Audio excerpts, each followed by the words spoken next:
நம்ம ஃபேவரட் கார்த்திகை தீபம் சீரியலுடைய ஒரு சூப்பரான குட்டி ரிவ்யூ பார்க்கலாங்க. நம்ம சேனலை மறக்காமல் சப்ஸ்கிரைப் பண்ணுங்கள். வாங்க வீடியோக்குள்ளார போகலாம்.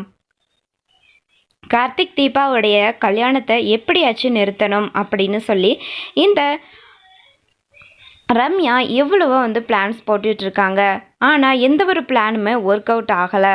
கடைசியில் கல்யாணம் நெருங்குற இந்த சமயத்தில் ரியாவும் ரம்யாவும் சேர்ந்துக்கிட்டு ஒரு திட்டம் போட்டிருக்காங்க.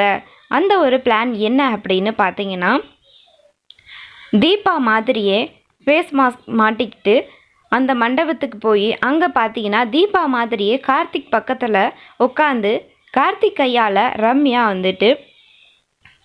தாலி கட்டிக்க போகிறாங்களாம். ஸோ இதுதான் பிளானாக போட்டுட்ருக்காங்க.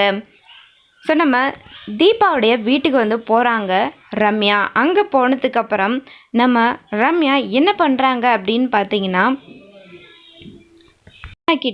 தீபா ரம்யா கிட்ட அவங்களுடைய கல்யாண புடவையை காட்டுறாங்க. அப்போது நம்ம ரம்யா அந்த புடவைய ஃபோட்டோ எடுக்கிறாங்க. ஏன் அப்படின்னா, ஃபேஸ் மட்டும் ஒரே மாதிரி இல்லாமல் அவங்க போட்டிருக்க ஃபேஸ் மாஸ்க் கூட ஒரே மாதிரி இருக்கணும் இல்லையா, அப்படிங்கிறதுக்காக ரம்யா அந்த புடவையை ஃபோட்டோ எடுத்து ரியாவுக்கு அனுப்புகிறாங்க. இந்த மாதிரி 2 புடவை எடுத்துக்கோ அப்படின்னு சொல்லிட்டு. ஸோ ரம்யாவும் ரியாவும் கல்யாண மண்டபத்தில் ஒரே மாதிரி புடவையை கட்டிக்கிட்டு தீபா மாதிரி ஃபேஸ் மாஸ்க் போட்டுக்கிட்டு அங்கே பார்த்தீங்கன்னா போய் மண்டபத்தில் இருக்க போகிறாங்க. அங்கே ரம்யாவும் ரியாவும் ஒரே மாதிரி தீபா மாதிரியே இருக்காங்க. அதுக்கப்புறம் ஒரிஜினல் தீபாவை கடத்தி வச்சிடறாங்க. நம்ம கார்த்திக் பக்கத்தில் உட்காந்துட்டு இருக்கிறது பார்த்திங்கன்னா ரம்யா. அதாவது நம்ம தீபாவுடைய ஃபேஸ் மாஸ்க்கு அப்படியே போட்டுக்கிட்டு தீபா மாதிரி மேக்கப் பண்ணிக்கிட்டு கார்த்திக் பக்கத்தில் உட்காந்துருக்காங்க. பட் நம்ம தீபாவை கடத்தப்பட்டிருக்காங்க.